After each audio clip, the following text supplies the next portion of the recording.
अगर आपके पास कोई कंपनी का स्टॉक या शेयर है तो आप उस कंपनी का पार्ट ओनर हो एंड आपको उस कंपनी से डिविडेंड मिलेगी एंड उस स्टॉक एंड शेयर खरीदने के लिए आपको कुछ ना कुछ पैसा पे करना पड़ेगा, कुछ अमाउंट पे करना पड़ेगा। तो ये सब होता क्या है, पार्ट ओनर क्या होता है, डिविडेंड क्या होता है, शेयर क्या होता है। तो चलिए समझते हैं इस वीडियो में ये सारे डिटेल के बारे में। Along with that nominal value क्या होता है, फेस वैल्यू क्या होता है, मार्केट वैल्यू क्या होता है। शेयर को हम लोग जब खरीदते हैं फेस वैल्यू से ज़्यादा के दाम में तो उसको क्या बोला जाता है, अगर कम के दाम में खरीदें उसको क्या बोला जाता है। इस सब के बारे में इस वीडियो में हम अच्छे से समझेंगे। By the end of this video आपको शेयर्स एंड डिविडेंड चैप्टर का पूरा फंडामेंटल कंसेप्ट समझ आ जाएगी। तो चलिए शुरू करते हैं।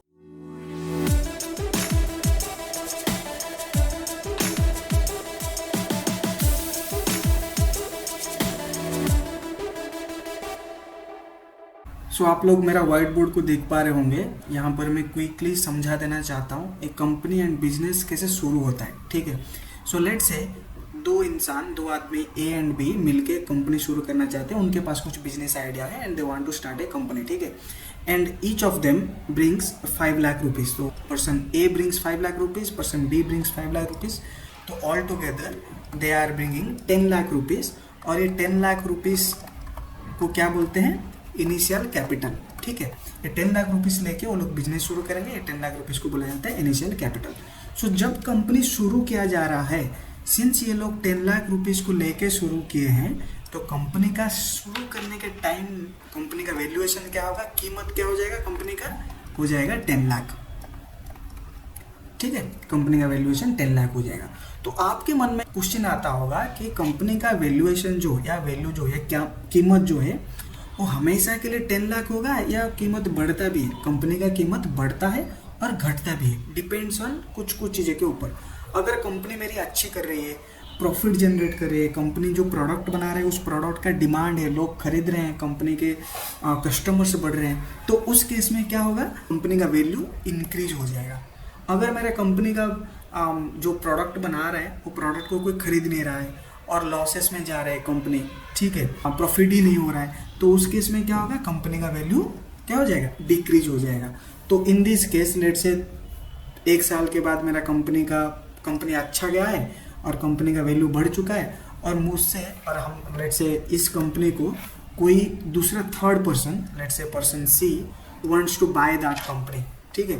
तो अगर सी बाय करना चाहेगा तो डेफिनेटली ये 10 लाख से ज़्यादा अमाउंट दे के बाय करेगा, ठीक है। उसके लिए प्राइस में भी 20 लाख और 30 लाख रुपीज़ आ जाएगी, ठीक है। सिमिलरली लेट से कंपनी अच्छा नहीं किया, कुछ कारण से कंपनी का प्रॉफिट नहीं हुआ और कुछ भी हुआ, तो वैल्यू कंपनी का 2 साल 30 लाख से गिर के फिर से लेट से हो गया 15 लाख, ठीक है, ठीक है। तो इस केस में क्या बोला जाएगा, कंपनी का वैल्यू घट गया है, डिक्रीज हो गया। तो ये 2 चीज़ें हम लोग समझ गए कि कंपनीज का एक पर्टिकुलर वैल्यू होता है, वैल्यूएशन किया जाता है कंपनी को, एंड कंपनीज का वैल्यू इंक्रीज भी होता है एंड डिक्रीज भी होता है। ये हम लोग समझ गए। तो चलिए अभी समझते हैं नॉमिनल वैल्यू क्या होता है, ओरिजिनल वैल्यू क्या होता है, फेस वैल्यू क्या होता है, ठीक है। सो ये चारों टर्म सेम ही है, nominal value, original value, face value, register value. So हम लोग जब भी कंपनी शुरू करते हैं, कोई भी, हमारा केस में ए एंड बी मिलके जो कंपनी शुरू किए हैं, ठीक है, कंपनी का इनिशियल वैल्यू था 10 लाख, ठीक है, ठीक है। सो कंपनी जब भी शुरू करते हैं हमें कंपनी को रजिस्टर करना पड़ता है, नेसेसरी नहीं है, बहुत लोग बिना रजिस्टर करके भी कंपनी को चलाते हैं, प्रोप्राइटरी कंपनी बोला जाता है उसको। बट रजिस्ट्रेशन करने से बहुत सारा एडवांटेजेस भी मिलता है। क्या एडवांटेजेस मिलता है, ये हायर स्टडीज़ में पढ़ेंगे आप लोग। अगर कोई फाइनेंस डोमेन में पढ़ोगे तो आप लोगों को ये सारी चीज़ों का नॉलेज उस टाइम पे मिलेगा। अभी के लिए समझते हैं कि कंपनी को रजिस्टर करना पड़ता है ना। कंपनी को कब रजिस्टर करना पड़ता है, क्या मैं जब शुरू कर रहा हूँ तभी रजिस्टर करना पड़ेगा, या मैं 2 महीना या 4 महीना या 1 साल के बाद भी रजिस्टर कर सकता हूँ। Yes, I can do that. मैं शुरू में भी कर सकता हूँ या 2 महीना या 4 महीना 1 साल के बाद में भी कर सकता हूँ। बट एक चीज़ हमें ध्यान में रखना पड़ेगा, जब रजिस्ट्रेशन कर रहे हैं, कंपनी को जब रजिस्टर कर रहे हैं उस टाइम पे कंपनी का वैल्यू क्या है वो हमें कैलकुलेट करना पड़ेगा। जिस भी तरह कैलकुलेट किया जाता है उस तरह को लेके कंपनी को वैल्यूएशन कैलकुलेट करना पड़ेगा। लेट से मैं इनिशियल स्टेप में रजिस्ट्रेशन कर रहा हूँ, तो मैं जो कंपनी शुरू कर रहा हूँ, लेट से मैं अभी कंपनी शुरू किया एंड इसी टाइम पे ही मैं रजिस्ट्रेशन किया। ठीक है, और मेरा कंपनी का वैल्यूएशन क्या है 10 लाख। तो मुझे क्या डिसाइड करना पड़ेगा during the time of registration, being a founder, let's say in this case A and B are the founder, तो उनको डिसाइड करना पड़ेगा ये जो 10 लाख वैल्यू का कंपनी है, 10 लाख कीमत का कंपनी जो है, उस कंपनी को वो छोटे छोटे पार्ट्स में डिवाइड करना पड़ेगा। लेट्स से दे डिसाइड कि वो लोग उसको 10,000 छोटे छोटे पार्ट्स में डिवाइड करेंगे, 10,000 स्मॉल पार्ट्स।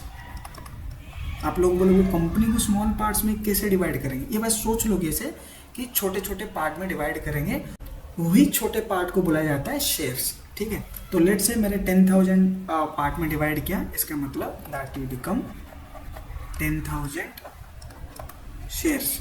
सो इस पर्टिकुलर कंपनी का, लेट्स से इस कंपनी का नाम है ABC। सो ABC कंपनी का, ABC कंपनीज टोटल शेयर कितना हो जाएगा 10,000। कब? During the time of registration. ठीक है, नाउ ईच शेयर का वैल्यू क्या होगा, बहुत सिंपल है। टोटल वैल्यू क्या था 10 लाख, टोटल शेयर क्या है 10,000, तो ईच शेयर का वैल्यू क्या हो जाएगा, each shares value is 10 lakh by 10,000। सो 4040 अगर मैं निकाल लेता हूँ, सो ईच शेयर का वैल्यू क्या हो जाएगा 100 रुपीज़। सो इसको ही बोला जाता है फेस वैल्यू और ओरिजिनल वैल्यू और नॉमिनल वैल्यू। ठीक है, और रजिस्टर्ड वैल्यू, इसको मैं कट कर, ठीक है। सो face value, nominal value, registered value किसको बोला जाता है, जब कंपनी को रजिस्ट्रेशन किया जाता है उसी टाइम पर हम लोग जो डिसाइड करते हैं कितने पार्ट्स में हम कंपनी को डिवाइड करेंगे, और हर एक पार्ट को शेयर बोला जाता है, और उस टाइम पे जो वैल्यूएशन होता है कंपनी का, और उसी से हम कैलकुलेट करते हैं हर एक शेयर का क्या वैल्यू होगा, उसी वैल्यू को बोला जाता है face value, nominal value, register value और ओरिजिनल वैल्यू। इन शॉर्ट, अगर शॉर्टकट में बोला जाए, कंपनी स्टार्टिंग के टाइम में हर एक शेयर का जो वैल्यू रहता है वो हो जाएगा फेस वैल्यू। तो अगर मैं यहाँ पे बोलूँ person A and person B कितना दिए थे, पर्सन ए दिया था 5 लाख रुपीज़, पर्सन बी दिया था भी 5 लाख रुपीज़। ठीक है, सो टोटल कितना शेयर थे 10,000। सो डेफिनेटली 2 में बढ़ जाएगा, इसका 50% शेयर है, उसका भी 50% शेयर है। ठीक है, इसका 50%, उसका भी 50%, तो इसको कितना मिल गया 5,000 शेयर्स, इसको भी मिल गया 5,000 हिस्सा। ठीक है, तो हर एक शेयर का दाम 100 हो गया, राइट। इनटू में अगर 100 कर देता हूँ, हो गया ना उनका वैल्यू। तो कंपनी का स्टार्टिंग में इसके पास कंपनी का 50% शेयर है, इसका मतलब इसके पास जितना शेयर है उसमें का वैल्यू हो गया 5 लाख, और इसके पास जितना शेयर है उसका भी वैल्यू हो गया 5 लाख। ठीक है, सो ये हो गया है हमारा face value and nominal value का कॉन्सेप्ट। ठीक है, तो फेस वैल्यू, नॉमिनल वैल्यू पता चल गया। कल को जाके कंपनी ग्रो किया, मेरा कंपनी का वैल्यू बढ़ा। अभी स्टार्टिंग के टाइम पे 10 लाख था, स्टार्टिंग के टाइम पे 10 लाख था, कल को जाके कंपनी का वैल्यू हो गया 50 लाख, क्योंकि मेरा प्रॉफिट जनरेट हुआ, बिजनेस ग्रो किया। ठीक है, मैं बिजनेस को ग्रो करके आई, एक्सपांडेड टू न्यू सिटी।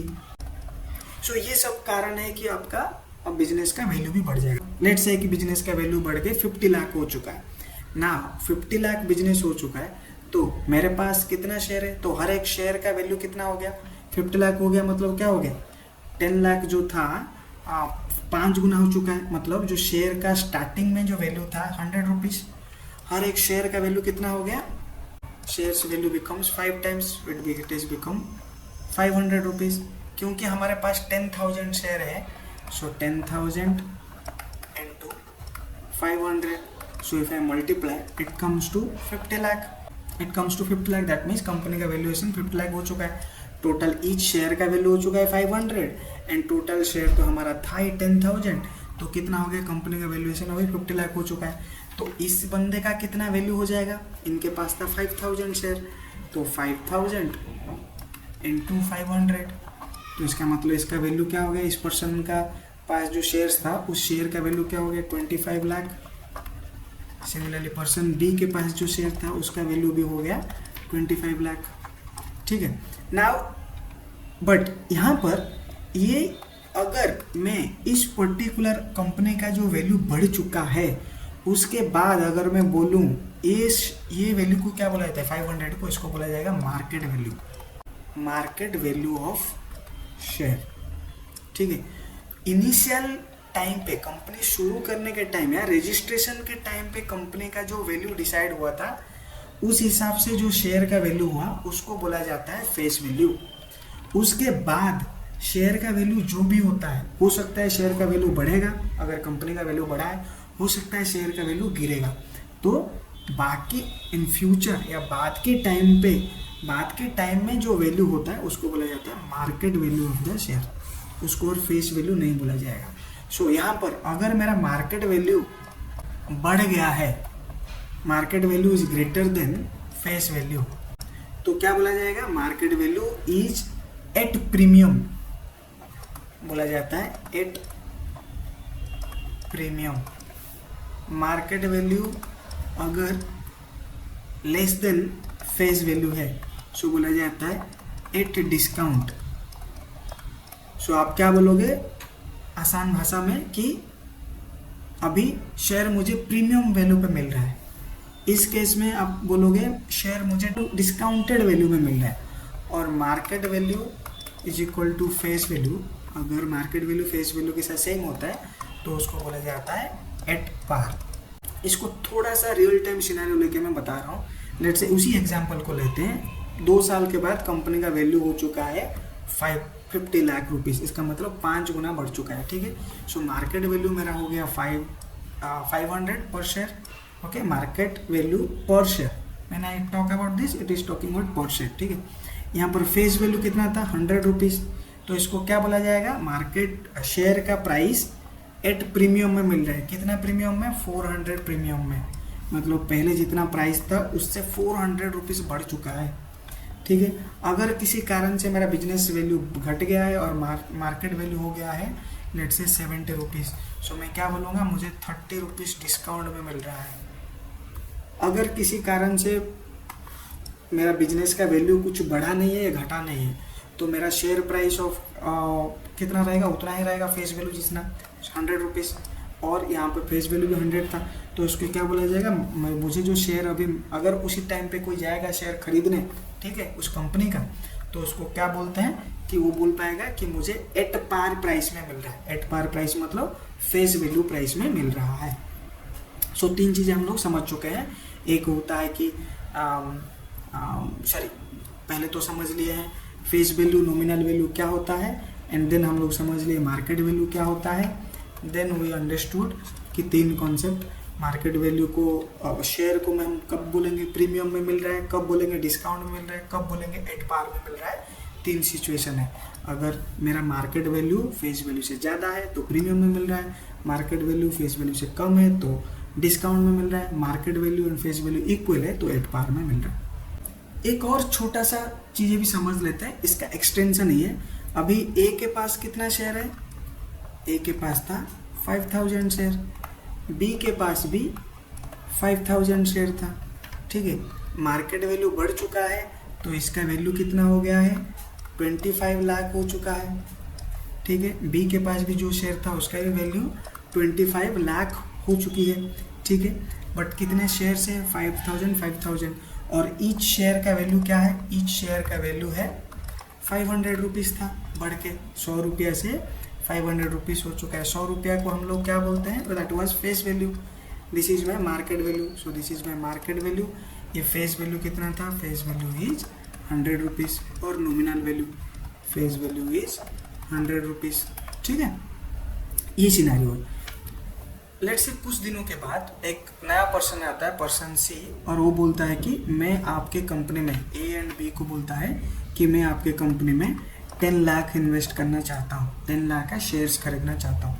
सो हर एक शेयर उस टाइम पे कितना प्राइस है 500 रुपीज़, ये हो जाता है मार्केट वैल्यू। एंड उस टाइम पे जो भी खरीदेगा, बाद में कोई भी शेयर्स खरीदेगा तो उसको मार्केट वैल्यू पे खरीदना पड़ेगा। So market value is 500, so sorry 500, सो कितना शेयर मिलेगा 10 लाख, ठीक है, बाई 500।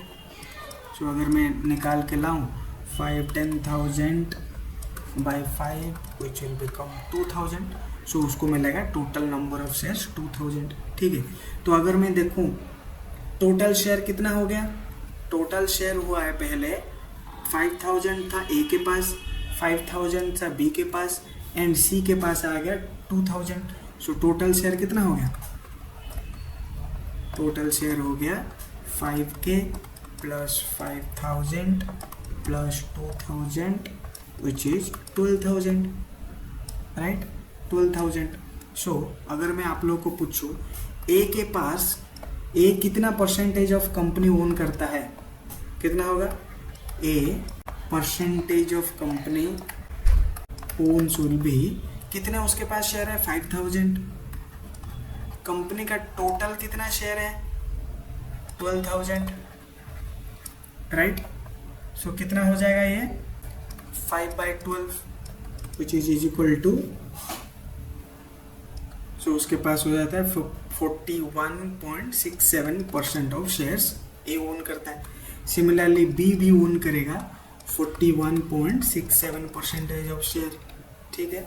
सी कितना ओन करेगा, रेस्ट ऑफ इट, सो इसका मतलब 2000 शेयर है और टोटल शेयर है 12,000।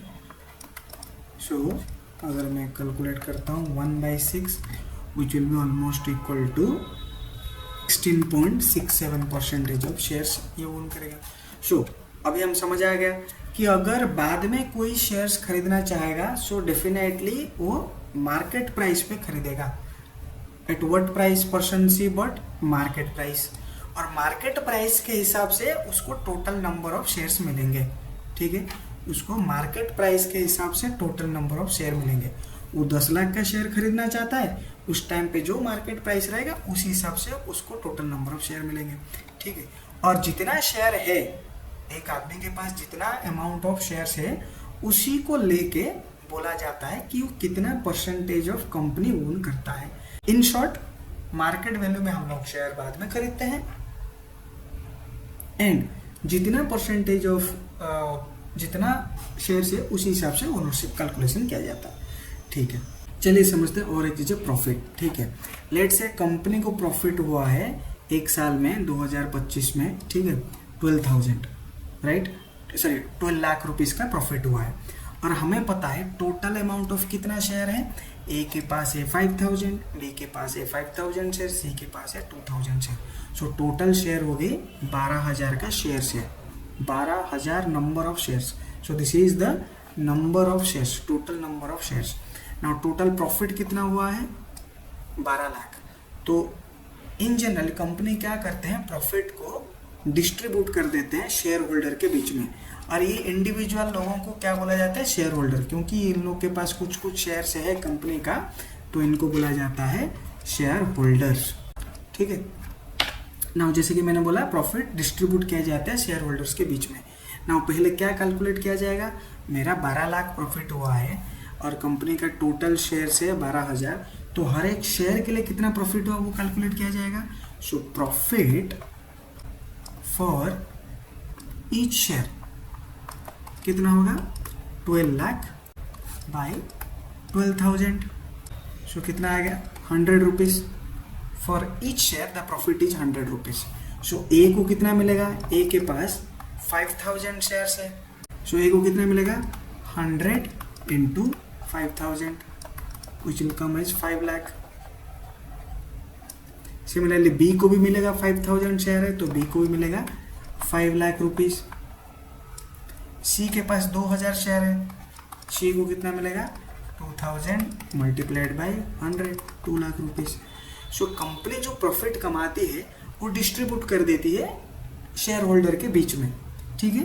तो जब डिस्ट्रीब्यूट करती है कितना किसको मिलेगा वो डिपेंड करता है हर एक के पास, शेयर होल्डर के पास कितना शेयर है, ठीक है।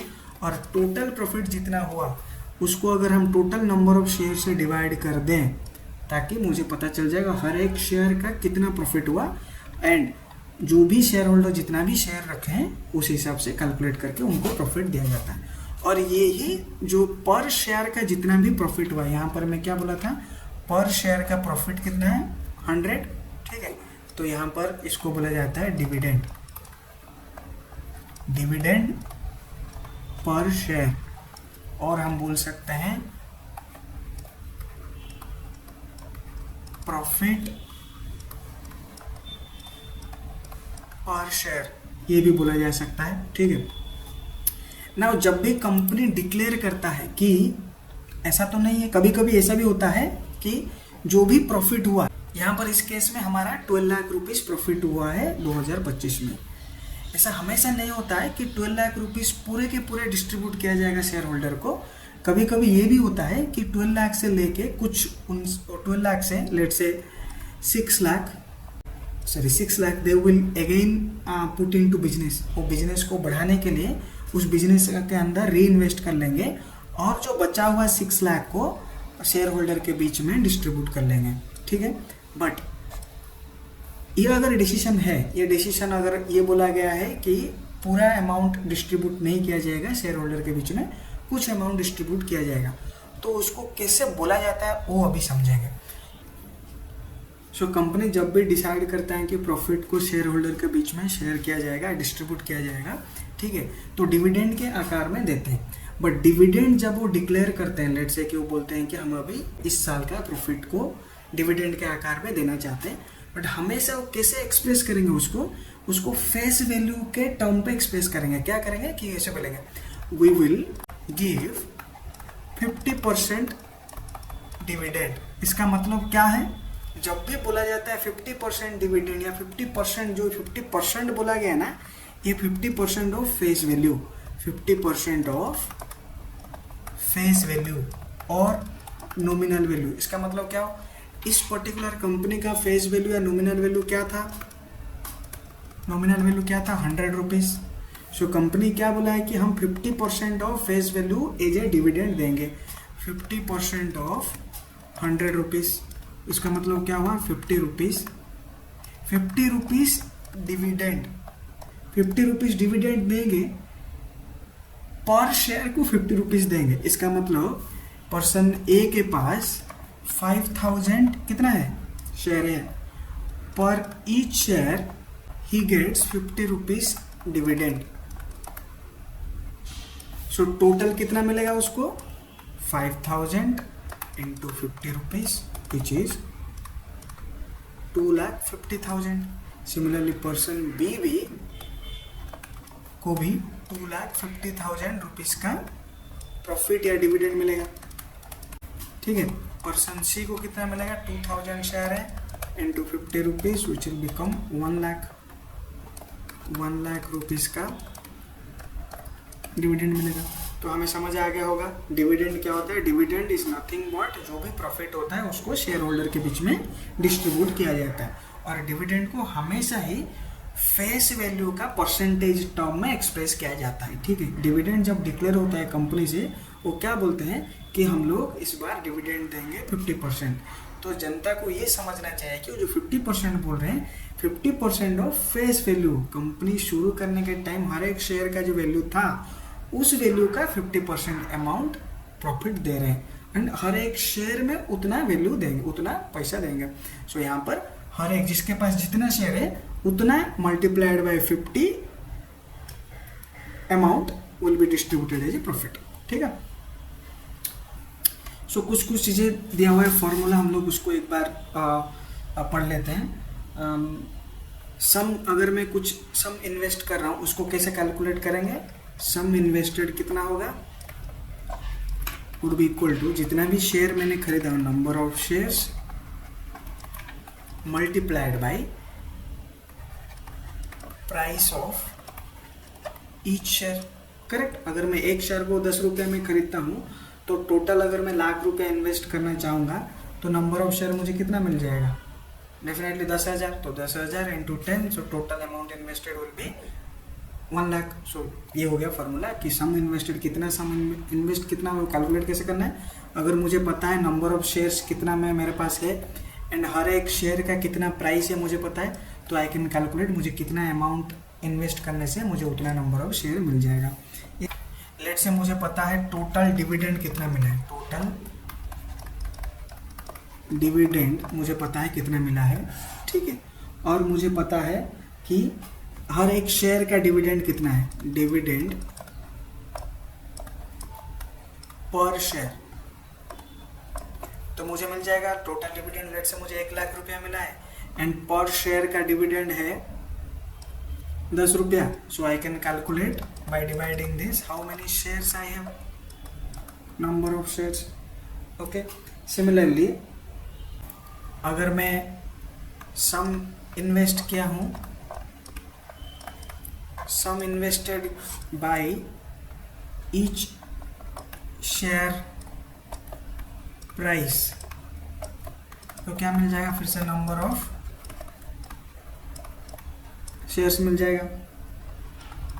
टोटल डिविडेंड में कैसे कैलकुलेट करूंगा, टोटल डिविडेंड मुझे कैलकुलेट करना है, मेरे पास क्या क्या इन्फॉर्मेशन होना चाहिए, कितना नंबर ऑफ शेयर्स है, तो टोटल डिविडेंड में ये दोनों को मल्टीप्लाई कर देने से आ जाएगा। तो इसको मल्टीप्लाई करो, number of shares multiplied by her share का डिविडेंड क्या मिलता है, डिविडेंड पर शेयर। मैं इसको ऐसे भी लिख सकता हूँ, ये वाला पार्ट को ऐसे लिख सकता हूँ, percentage of dividend multiplied by face value of share. ठीक है, मैं बोला था डिविडेंड हमेशा कैलकुलेट होता है फेस वैल्यू का परसेंटेज लेके। सो टोटल डिविडेंड में ऐसे कैलकुलेट कर सकता हूँ, number of share multiplied by dividend, sorry ये वाला percentage of dividend, percentage of dividend, right, कितना परसेंटेज मिला है, so percentage multiplied by this is face value. और इसको और भी बोला जाता है nominal value. For a share holder income हम जो भी बोलते हैं that is also equal to profit और ऑल्सो इक्वल टू रिटर्न, उसी को ही बोला जाता है dividend paid by company. So in short, अगर कोई क्वेश्चन में दिया गया है एक शेयर होल्डर का इनकम इतना हुआ है या प्रॉफिट दिया गया है या रिटर्न बोल के दिया गया है, वो सारे का मीनिंग सेम है, word dividend paid by company. Company जितना डिविडेंड दिया है उसी को ही हम बोलते हैं इनकम, उसी को ही हम बोलते हैं प्रॉफिट, उसी को ही हम बोलते हैं रिटर्न। तो इसका परसेंटेज हम कैसे कैलकुलेट करेंगे, if I ask you income percentage क्या है, तो डेफिनेटली इनकम परसेंटेज क्या होगा, इनकम परसेंटेज क्या होगा, हमें जितना इनकम मिला है, इनकम जितना मिला है उसको हम दूसरे बोल सकते हैं, दूसरे में प्रॉफिट भी बोल सकते हैं, बाई किसके ऊपर हम निकालते हैं परसेंटेज, जितना मैं इन्वेस्ट किया हूँ। So total sum invested, correct, into अगर 100 कर देंगे तो आ जाता है हमारा percentage, correct, that is my percentage. For example मुझे 1 साल का इनकम आया है, मैं इन्वेस्ट किया हूँ एक लेट से 1 लाख रुपीज़ एक कंपनी में, और मुझे 1 साल के एंड में मुझे वो लोग दिए 20,000 rupees, right, 20,000 rupees as a dividend दिए। ठीक है, so I can say here clearly कि मेरे को कितना आया, 2/10 इंटू 100। सो मेरा इनकम परसेंटेज है 20%। सो शेयर्स एंड डिविडेंड का काफ़ी कॉन्सेप्ट्स हम लोग समझ चुके हैं, face value, nominal value, register value, origin value, ये सब क्या होता है। Then we also understood market value क्या होता है, और फेस वैल्यू मार्केट वैल्यू के बीच में डिफरेंस क्या होता है, राइट। अगर फाउंडर्स के बाद और कोई खरीदना चाहता है शेयर्स कंपनी का, तो उसको कौन सी प्राइस पे खरीदना पड़ेगा, can he buy at face value price, no, he और she would have to buy at market value price. Okay, उसके बाद हम लोग समझे शेयर को कब बोला जाता है, एट प्रीमियम, शेयर को कब बोला जाता है, एट पार, शेयर को कब बोला जाता है, एट डिस्काउंट, राइट।